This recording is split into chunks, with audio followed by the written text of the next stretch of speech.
Hello, hello. Let's talk marketing. So, let's say, for an instance, if you were into, let's say, I'm into marketing. There are two things that I love. I love marketing and I love millionaires, okay? I am literally obsessed. So, I will study that till the cows come home. And what I found is that most millionaires, they study people. And what they do is they make sure that they're very confident. They're confident in what they do. And they are very good at selling. And it's not that and they'll tell you this, they don't say they are selling, but it's that buyers want to buy. So it's not that I'm having to sell to you. It's that you are already looking for something and I'm just going to help you find it. And so in order for you to have the people that you want in your market, they literally have to come to you. But you have to put out your information for them to want to come to see you, right? So like I like to tell people, the sharks are on LinkedIn and the fish are on Facebook, because the people on LinkedIn are all the sharks, and they are literally thinking of ways to find ways to tap into the market and get the fish, right? So in marketing, it's very strategic.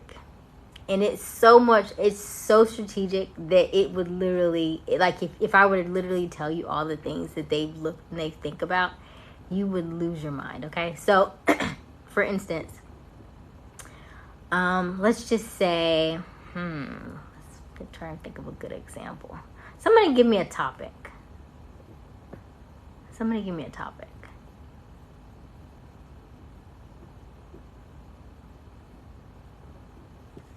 No topics? Somebody give me a topic. Because in marketing, you would be very surprised at how they dissect things. Because it's not just, it's not kind of like how you would think it would be. So in terms of marketing, we're always looking to see what your interests are.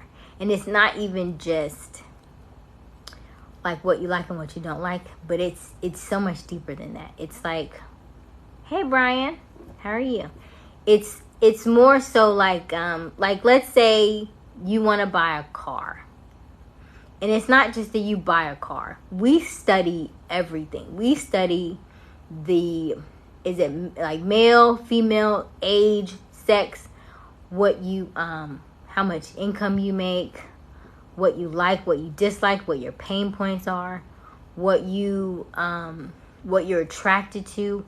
It's so much more than what you think it is.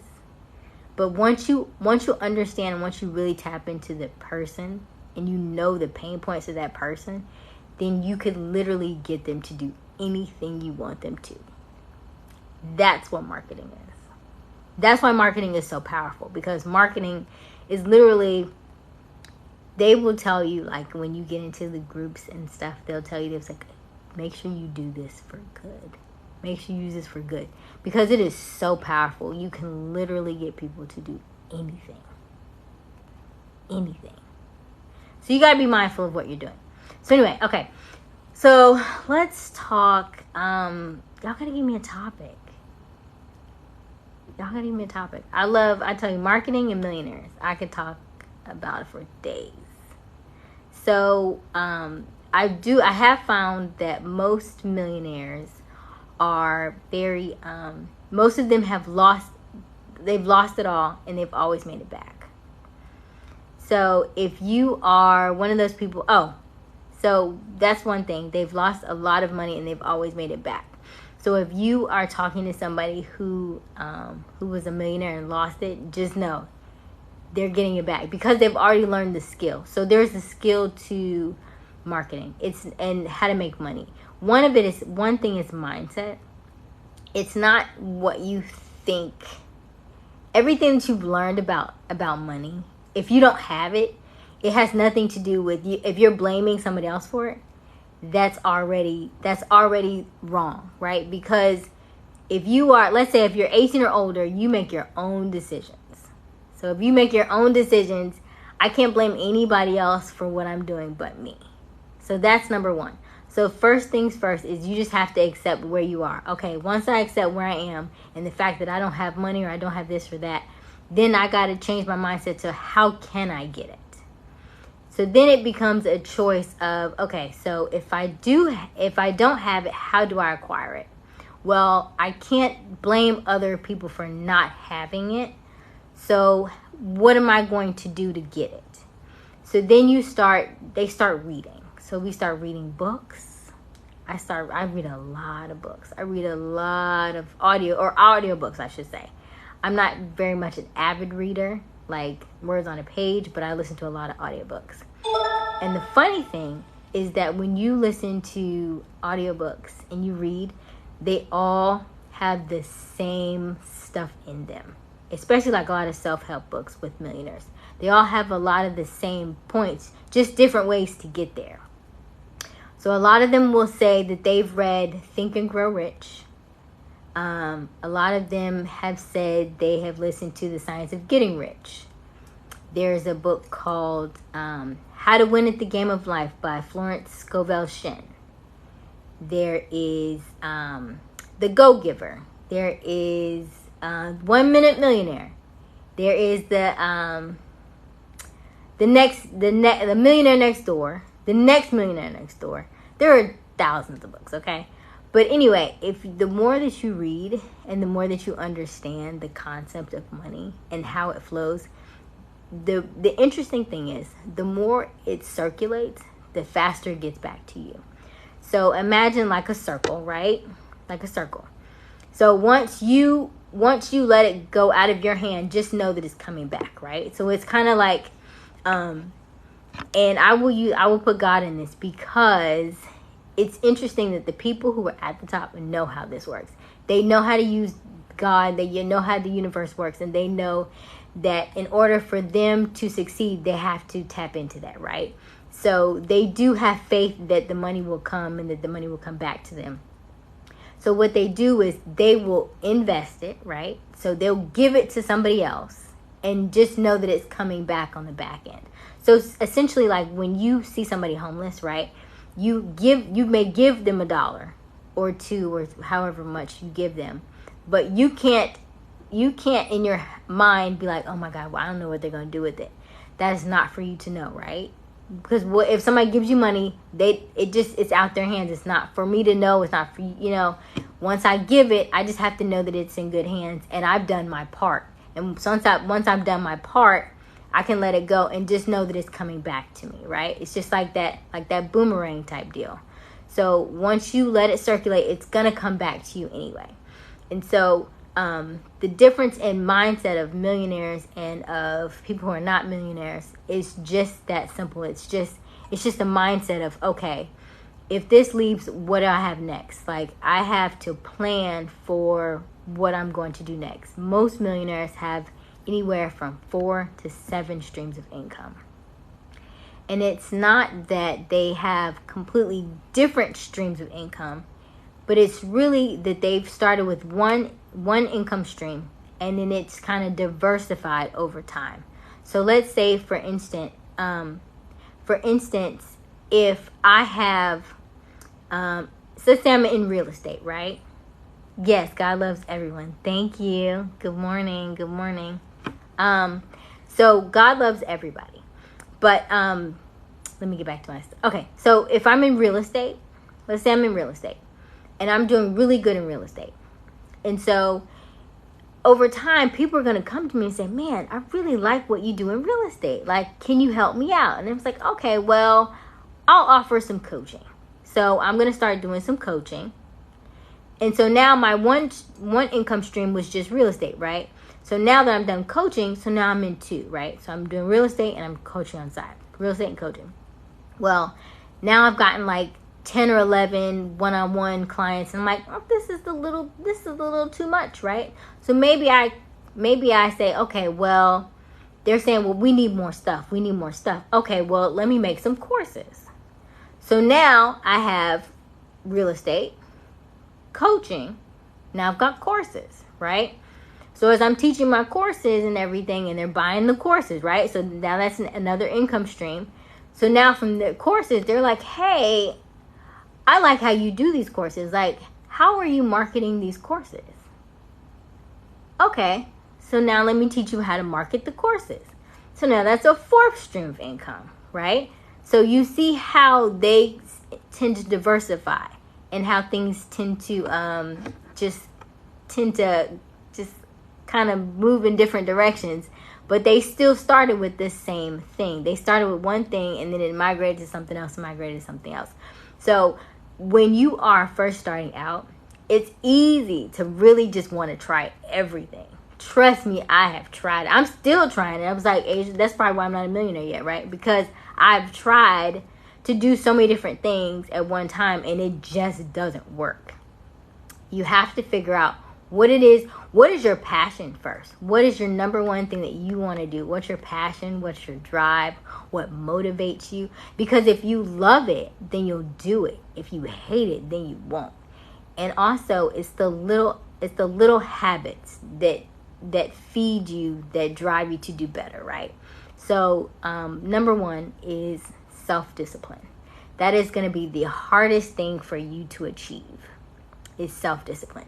Like getting up on time, eating healthy, maybe going to the gym, going to bed on time, creating some sort of routine so that you can kind of manage and kind of stay focused. Are you journaling? Are you meditating? Are you doing yoga? Like what does your day-to-day look like? And so it's funny because over time, I don't know what the age ranges are in here, but over time you will find yourself as a natural progression to different things, right? So maybe if you're in your teens, you really just want to have fun and hang out with your friends and things like that, right? When you get in your 20s, you're more focused about like, hey, I really think I want to, get a good job. I think I want to go to school. I think I really might want to try and get into a relationship or things like that, right? When you get to your 30s, then things kind of change. Like you might want, I might want a family. I might want to, have children. I might want to get married. I might want to get a house. So things over time naturally evolve, right? And so as for millionaires, it's just a natural progression of different things. So they've tried a lot of things and they failed at a lot of things. That's one thing that most people just don't like to do, right? We don't like to fail, but failing is a part of the process. It's just one of those things where you have to do it. There is no way to get around it. So my advice is just to take it as it comes. Like, it's funny because the more I thought that I was really bad at this stuff, the easier that it ends up becoming. So, for example, I'm horrible at standardized tests. Like, literally just trash, okay? My ACTs was bad. My ACTs, my project management tests, just all standardized tests across the board. Well, I also found that millionaires don't even really do, not necessarily, most of them have like a high school diploma, and most of them didn't even go to college. So then I was like, well, that's interesting, because most of us are taught to go to school to make more money so that we can be successful, only to find out the most successful people in the world have not even gone to school. That's interesting, right?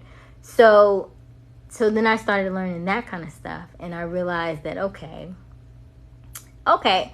then I need to change my mindset altogether, because what I was learning is not exactly what I'm seeing, right? So what I heard and what I'm seeing is not the same, right?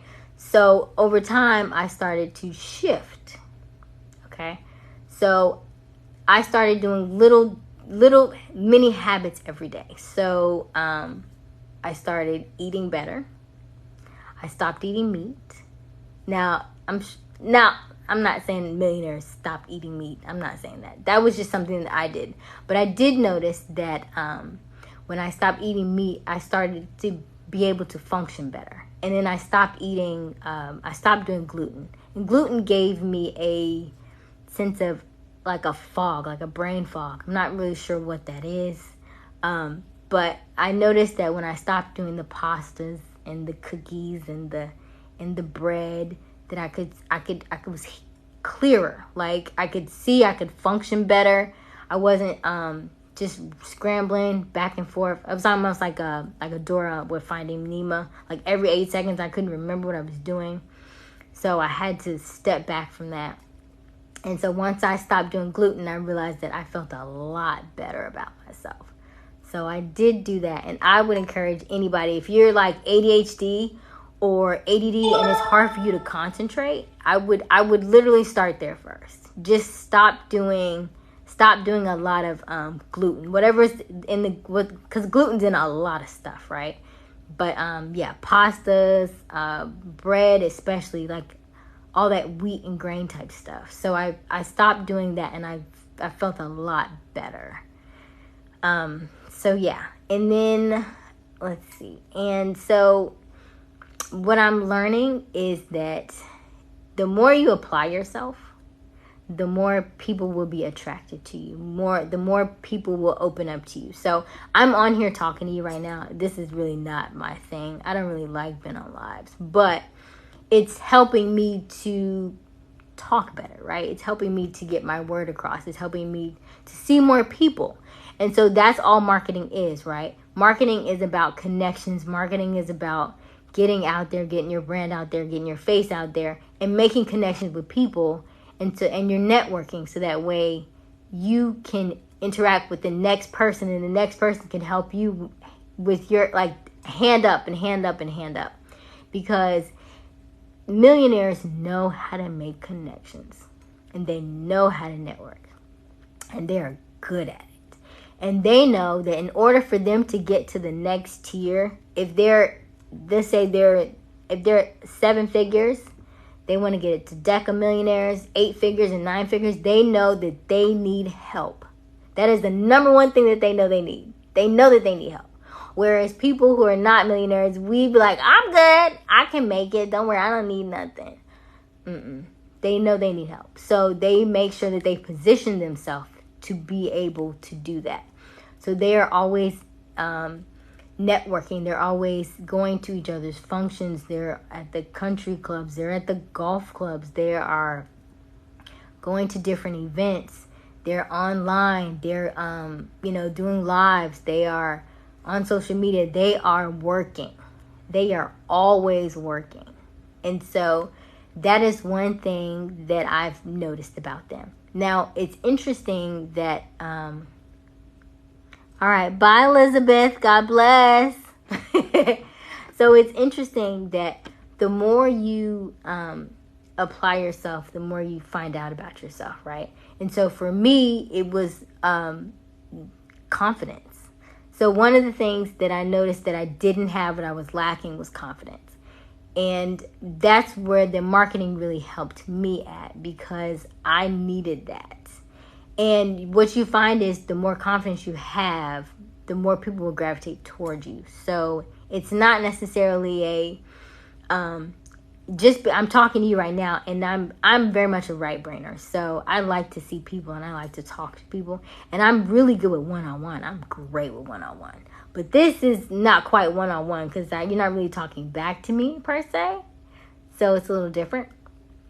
But for left brainers, they love stuff like this, right? Because they was like, I can just talk to the screen, and the screen don't talk back. I'm not seeing nobody. They love this stuff. But for right brainers, it's a little bit more difficult, because we like to feel the energy of the people, right? But we're also in our heads a lot. So right brainers are very much emotional people. And so like when she said, oh, it's a waste of time, it's by Felicia. Now, I could take that and be like, oh my God, nobody likes me. Nobody thinks I'm good. And I could literally just sit with that, right? However, knowing social media and knowing how this works, you got to take the good with the bad. You got to take the grain of salt. You know what I mean? Like, it's just one of those things. But maybe maybe she's not my target, right? She's not my target audience because she's not where I'm at. So because she's not where I'm at, she can't necessarily understand where I'm coming from. And that's okay. Because it could be that we could go round and round, and maybe 30 days from now, she'll fall into one of my lives, and she'll be like, oh my God, she's saying everything that I want to hear. But at the time, she probably couldn't understand it. She probably couldn't accept it. So it's okay. So anyway. So yeah, I feel like I'm rambling. Let's chat. Somebody asked me a question. Hey, Stitch Man. So yeah. So in marketing, you really learn how to talk with people and find out what it is that they like, what it is that they're attracted to. Like, say for an instance, like we were talking about real estate. So in real estate, you may think, why would people want to buy a house? And it may not necessarily be the things that you think of, right? Because we're always trying to think about our target audience. But our target audience, sometimes we think it's just one-sided, right? Oh, they want to buy a house because they need to get out their apartment.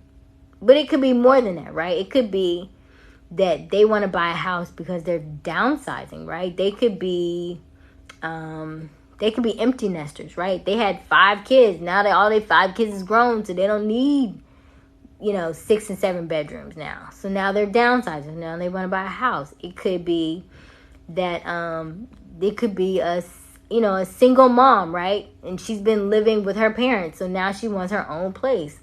So it could be a group of a large family that they was like, okay, it's just too many of us. Y'all don't have too many kids. We got to get another house.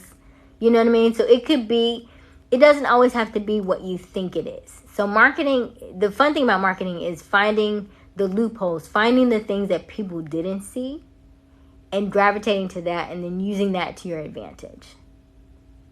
So those are the things that marketing can do for you. Marketing can really give you a different dynamic and a different side of things that you didn't see. And marketing has a way of connecting you with the right people that you didn't know. And it's funny because men won't tell you this, but they love when you ask them for their advice. They love it. And so because there are a lot of male millionaires, right? If you ask them for advice, they love it. And it drives their ego up they love it. So if you ever want to further yourself or learn more about something in a certain field and there's a male dominant figure there, ask them, oh my, how do you do this? Oh really? Can you help me with this? Ladies, they love that. Okay, so I'm gonna, if y'all don't have any questions, okay, what are some good places or ideas to network? Great question. So let's talk about warm traffic. Warm traffic is when people know, like, and trust you, they're more apt to come and gravitate towards you. So good places to network, if we're talking about social media and you're trying to grow your database on social media, TikTok is really good, actually, because it's warm, but it's not necessarily people that will follow you for life. But you can try LinkedIn. LinkedIn is really good for warm leads. Facebook has really good connections because you're able to talk with them and they're able to chat with you, and then you can do lives and then you can do in-person stuff. So Facebook is a really good way to network with people. And you would be surprised at the way things are that are unfolding, where you would think that they're not as good connected, but they really are. Even though Facebook is 20 years old, Facebook is really good for connections. LinkedIn is really good for business connections. I've had really good connections on Instagram too. And then, of course, networking is always good when you're in person, right? In-person stuff will always, always, always trump the social media, I would say. because I've had a lot of friends on social media, but the people that I connected the most with are the people that I met in person and come to my in-person events. So I would say that is like really powerful. And then one other network really good, surprisingly, is Nextdoor. The Nextdoor app. I'm not sure where you are in the world or where you live, but the Nextdoor app is really good because Nextdoor is all of your neighbors. And you would be surprised because they be telling everything. And so because they live around each other, they feel really connected. So I would try that too. All right. So I'm going to get ready to get out of here. I don't have any more questions. But this was fun. Thank you, Allie. Okay, let me, I'm going to screenshot that. Okay, gotcha. Like and follow, and yeah, hit me up. Okay, love y'all. Okay, bye.